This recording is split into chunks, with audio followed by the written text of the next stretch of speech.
Buddy, and welcome to the Boston Children's Project.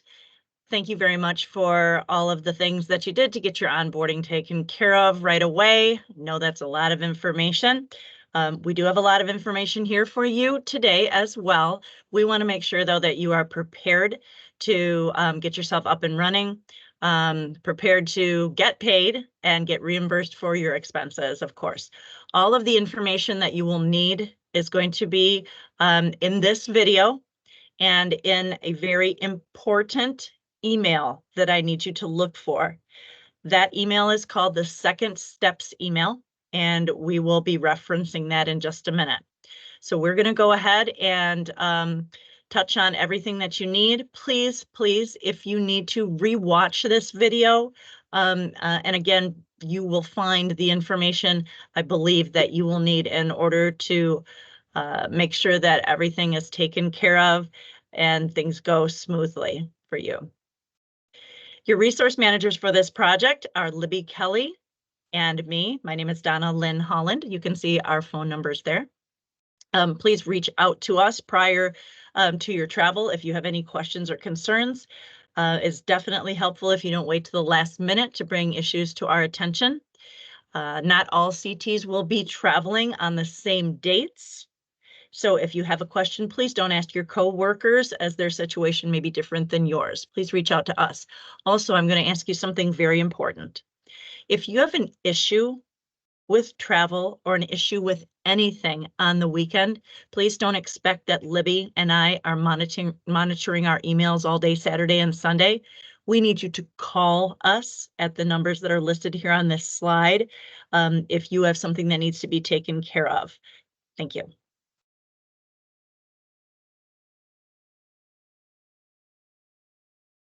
Just in case you hear the name, this gentleman is Jeff Ritchie, and he is the salesperson for the Boston Children's Project.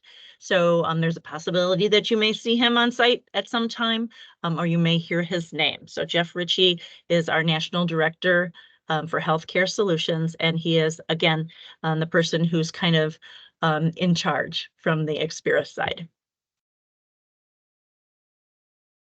Booking travel. So we're going to provide you with the information that you need to book travel. That Second Steps email that I mentioned before should have numerous attachments at the top of it. Those attachments, a lot of them are short tip sheets. I know you all know what tip sheets are. That will help you through different things. So please make sure to look for those attachments and utilize them as you have questions. There will be an email about how to book flights. Just know that there are no rental cars for this project. It's in Boston, and you may know that's a very busy area. Cars are not an option, so you're able to use Uber and Lyft. As long as you have proper receipts, you will get reimbursed for that. We have you at a hotel that's very close to the site at which you'll be working. We need to ask a favor regarding hotels, and we need to make sure that you're listening very carefully to at least one part of this slide. First of all, this hotel is booked through a third-party travel system. Therefore, it is not a situation where we are calling and making a reservation with the front desk. So the front desk does not operate in the same way as it normally would if you did this. Again, the booking is through a different travel partner. So please do not call the hotel and say, I am a diamond or whatever you are, to ask for upgrades. The rooms have already been booked, and this is a direct bill situation, which means you do not have to put your hotel on your expenses. It comes directly to us, to our expense team, and everything is taken care of in the background. Libby and I are the ones that have to make the actual changes to the hotel. So let's say you had to go home early for one day. If you went home early for that day and didn't use your last day of your reservation, we will still get charged for that if you do not let Libby and me know.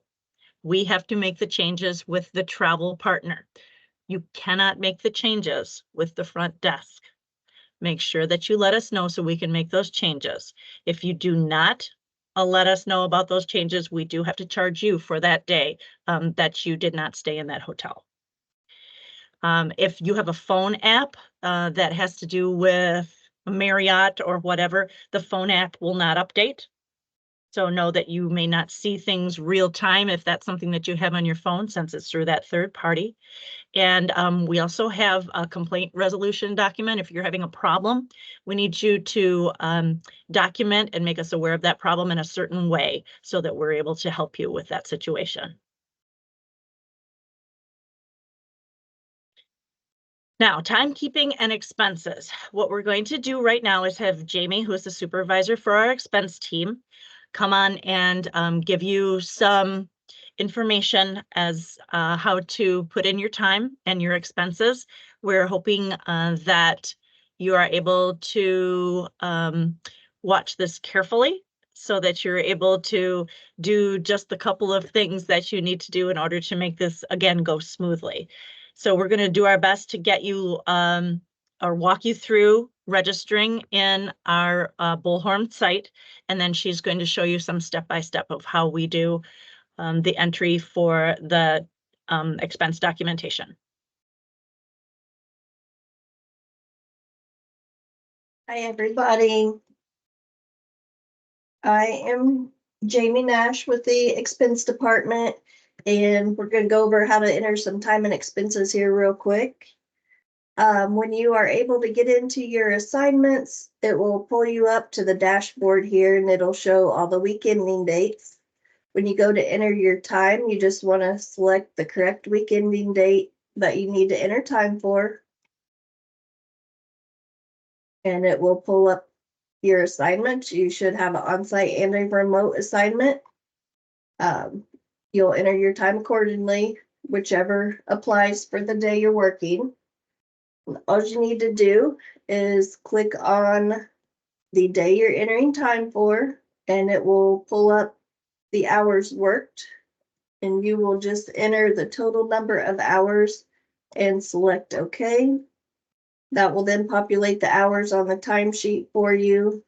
You may run into an instance where if you only work 5 hours and you need to enter some unbillable service time, which Donalyn and Libby will send you information on that and why you might need to enter that.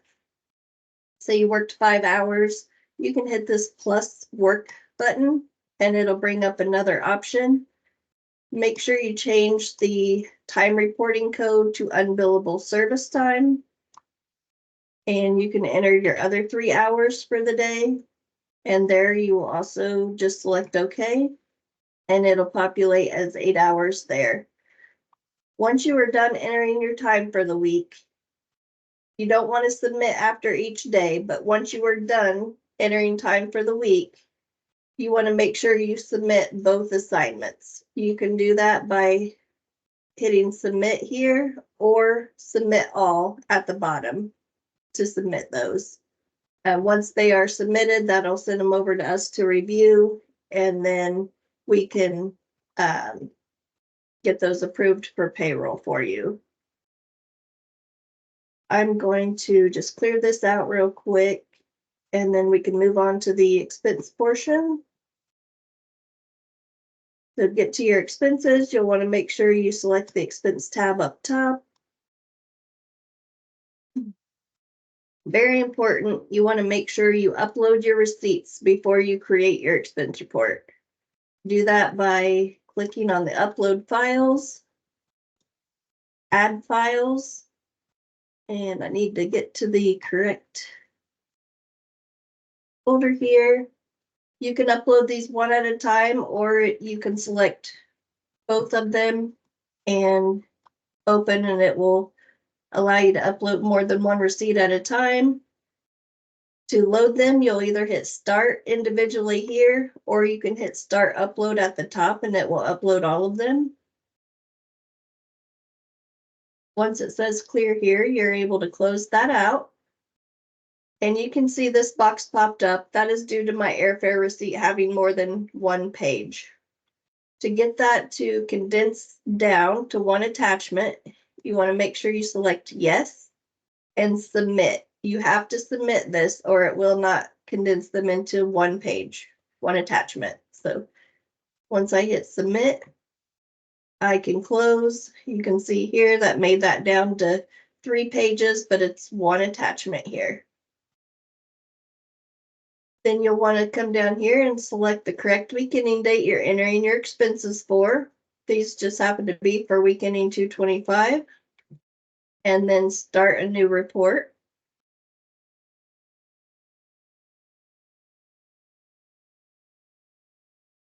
You can see here my receipts have uploaded over here, and you can toggle between them here at the top of the screen.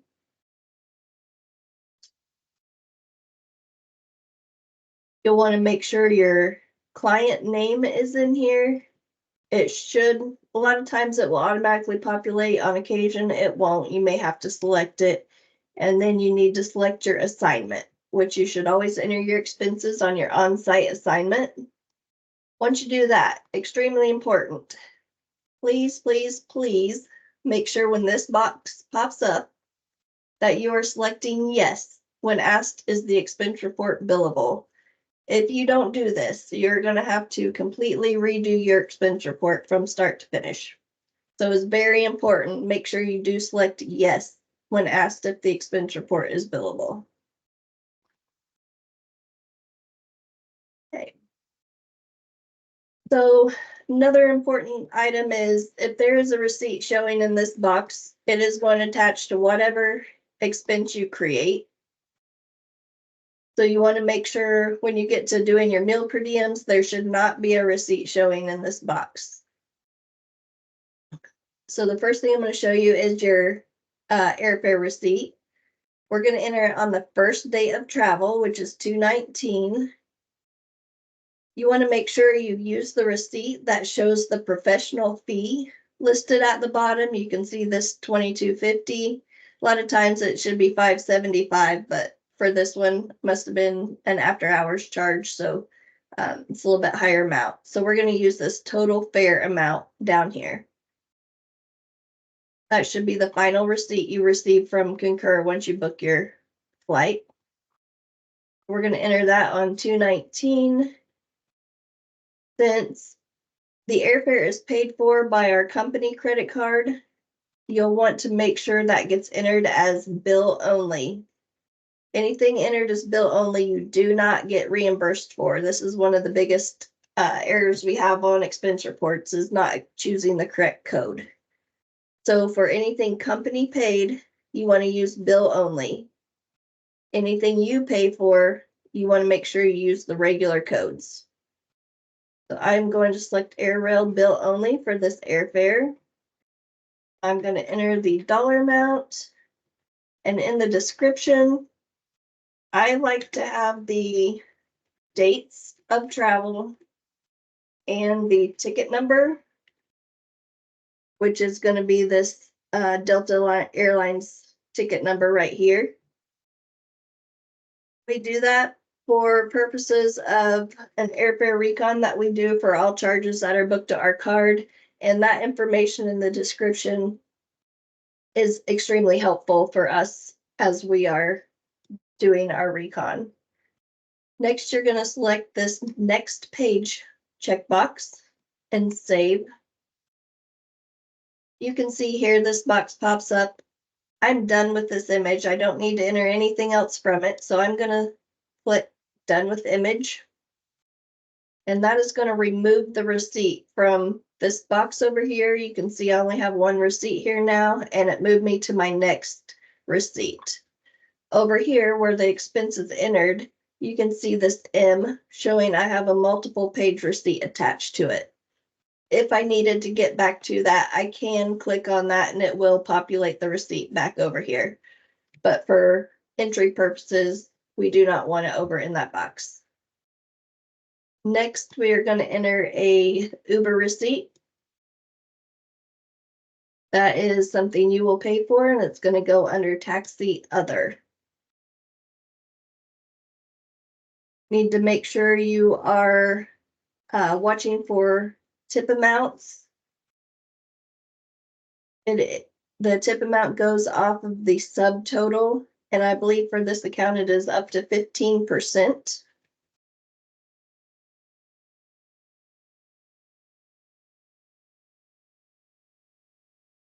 It does require you to enter a description, so you just can enter Uber. This is from home to the airport. You can put hotel to work site, hotel to client. However you need to do that for when you're on site and traveling. Again, I'm going to hit next image and save. And I'm done with image. Now it's showing me there's no image available here. So this is when I want to enter my per diems. This little blue square here is showing my receipt for the Uber attached to this line. And since it is not more than one page, it just shows the little blue box. So I'm going to enter a meal. For the meals, if you don't have the per diem code, you can use just meals. And then the dollar amount is $59.25 on the first and last day, regardless if you worked or not. And then it will be $79 for the other days you are on site. So something important, keep in mind, first and last day is $59.25. Any other day on site is $79. If you are working remote, you do not get per diem. I'm just going to hit save here. And you can see my meal entered. Once you're done entering all of your expenses, you just want to hit submit. And then once you get to the screen, you can select yes, and that will submit the report to us to review. Time and expenses are due Sunday at midnight. Extremely important if you want to get paid and reimbursed on time. We do start very first thing Monday morning and reviewing everything and trying to make sure everybody gets approved so we can get you approved on time. So Sunday at midnight, please try to have everything entered. If you have any questions, feel free to reach out to us. We are more than happy to help. And we'd much rather help you than get entered wrong. So all my information will be on the slideshow that Donna and Libby sent to you. So you can reach out to us directly. All right. Thank you.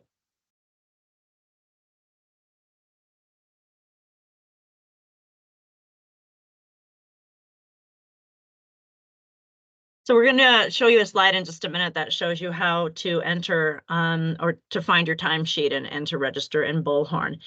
Please know that it is typical that if you start on a certain day, your timesheet may not be available until the end of that week. Okay, so don't get nervous, just kind of watch throughout that week and keep looking to see if your timesheet shows up. When you first register, you may see when you get all the way to the end, when you're trying to get in there and find the screen that Jamie was showing you, it may say, sorry, we can't find your placement. That just means that all the information has not gone through yet. Okay, so you can keep in touch with us later in the week if there's still an issue. It has nothing to do with any of the people that you're working with. They may have theirs, and you may not have yours. So checking with them won't help. You will get paid every Friday. Okay, but it's very important that you do get your time in by Sunday at midnight. And we do have numerous people that we still have to reach out to sometimes on Mondays, Tuesdays, that have consistently not gotten paid the week before. So we do need you to help us with that. If you live in California, New Mexico, New York, or I think I just lost it. Is it Washington?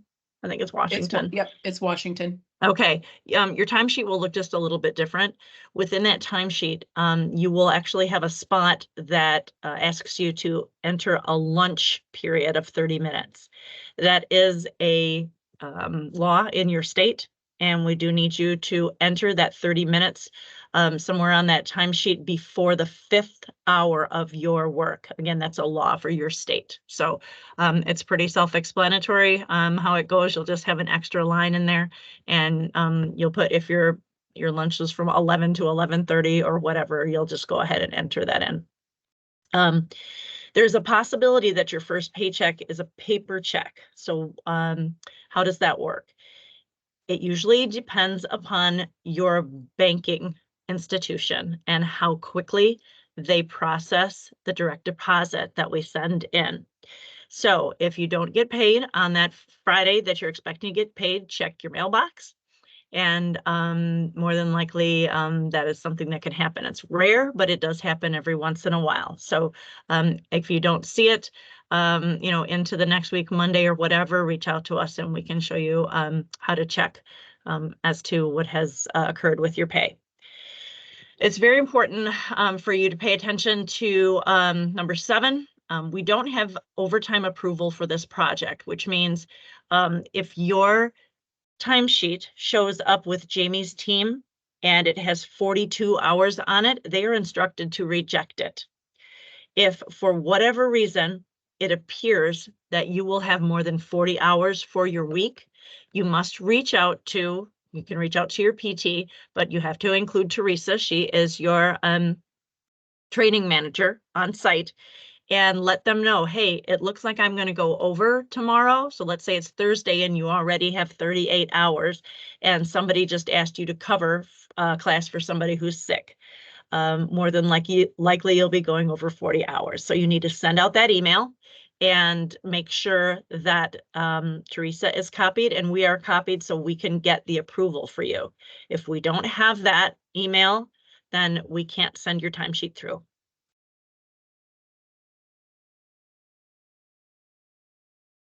So these are the steps to get into what we call Bullhorn. It is also called BTE, or Bullhorn Time and Expense, where it says registration on the screenshot. It shows where you can just open up a browser and type in mypeoplenet.com and get to where you need to go. If this is something that you're struggling with, please let us know, but just go ahead and follow the directions here and you should be good. As far as the OT approval email, we just send you an example of what a normal email would look like that you would be sending out and including Teresa on that. So that's just there for you to take a look at.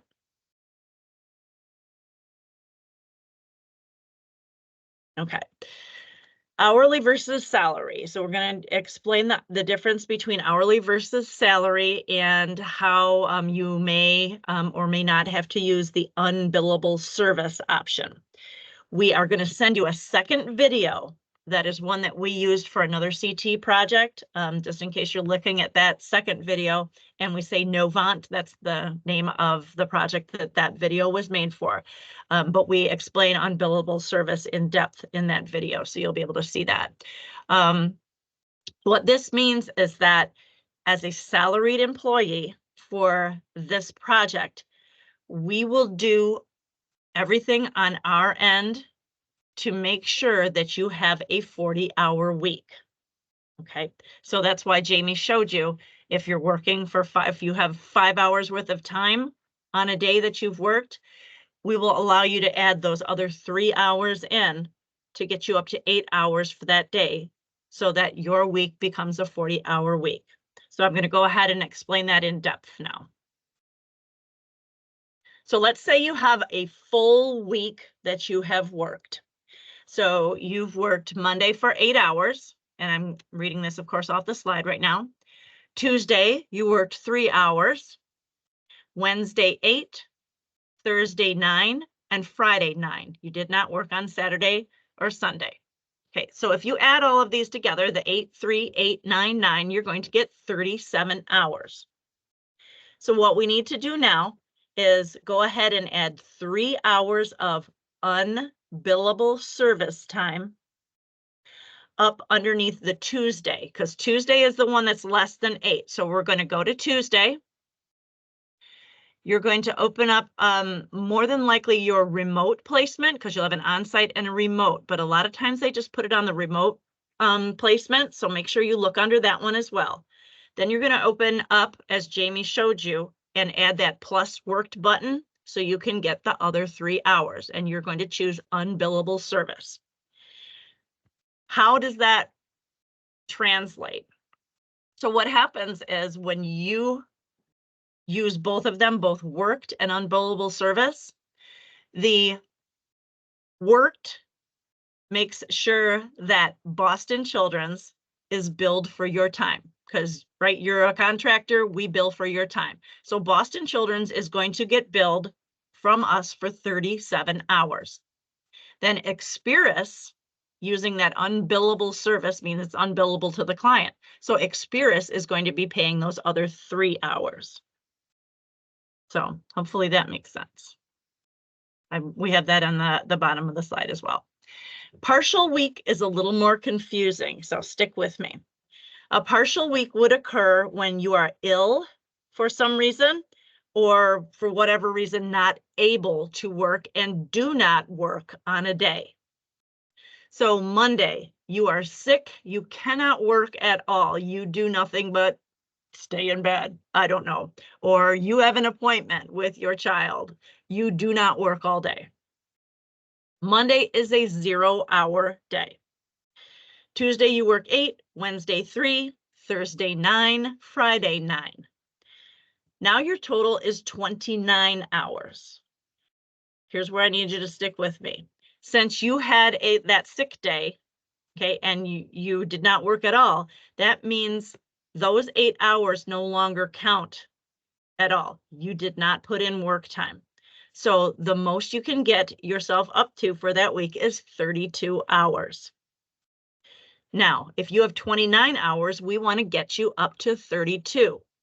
So what you're going to have to do is choose that Wednesday, put in unbillable service time for those 3 hours to get you from 29 up to 32. Okay, any questions with that? Always just reach out to us. But again, you'll have that video if you want to go ahead and watch that as well. Okay, just some of the things that Jamie had gone through are here on this expense FAQ slide.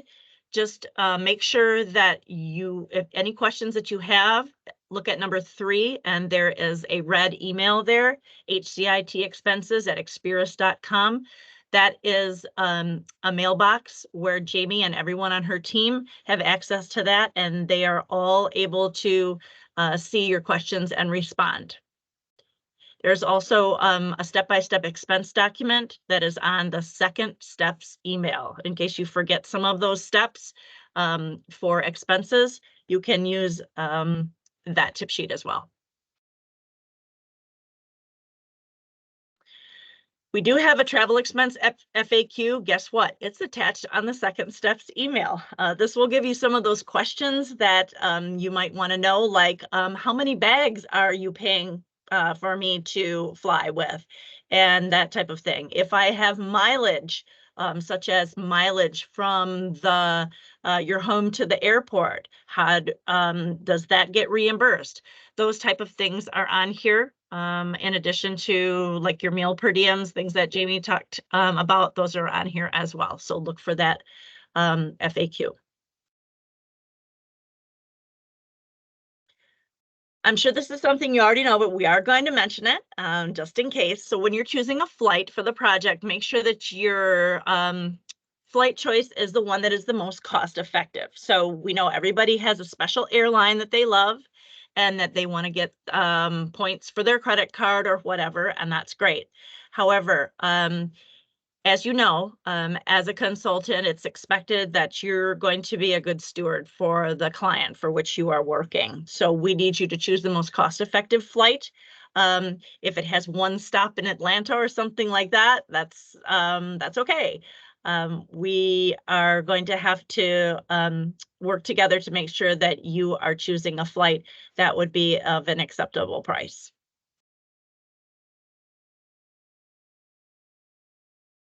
So we mentioned this just briefly about hotels. These are the steps that we need you to take care of for us if there is an issue with your lodging. And please make sure, as we have in red here, that you don't discuss any problems that you have with the client. Please reach out to myself and to Libby and make sure that you share those details with us.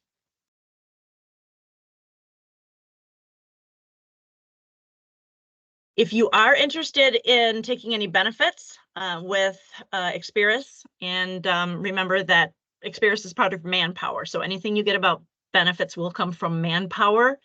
And you can also see information about benefits on the Second Steps email. There are attachments there. Make sure that you always check your personal email. That is, whatever email you use through onboarding is where you're going to get that information about benefits. So make sure that you're checking that often. Benefit coverage for anybody who would start mid-February would start May 1. So if you have a question about that, again, take a look at those attachments in the Second Step email.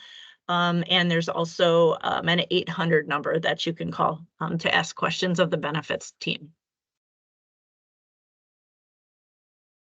Okay, I'm going to say it again, and we wrote it in red. We really have tried to put every single thing that you need on that Second Steps email. I'm just going to give you one example. When you are checking out in Concur, which is the application that we use for flights, when you're checking out in Concur, you get to the very end and you need something called a match ID number. It's a 6-digit number. Guess where you can find it? It's on your Second Steps email. Again, peruse that, look at the body of that email, look at the attachments, even if it's just to read the titles of the attachments so that you know where you can find the answers to your questions. Again, we know this is something that you already know, but we're going to mention it. Business casual, please, and no jeans, flip-flops or sandals. It's kind of chilly now, but it'll get warm soon enough.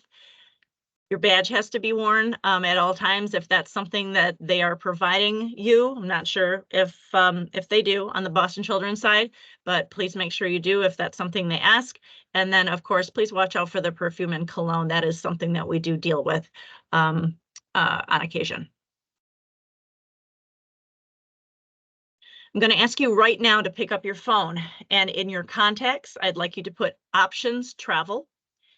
For Options Travel, their number is 847-803-3000. Why do you need this? Booking your flights through Options Travel, through that Concur site,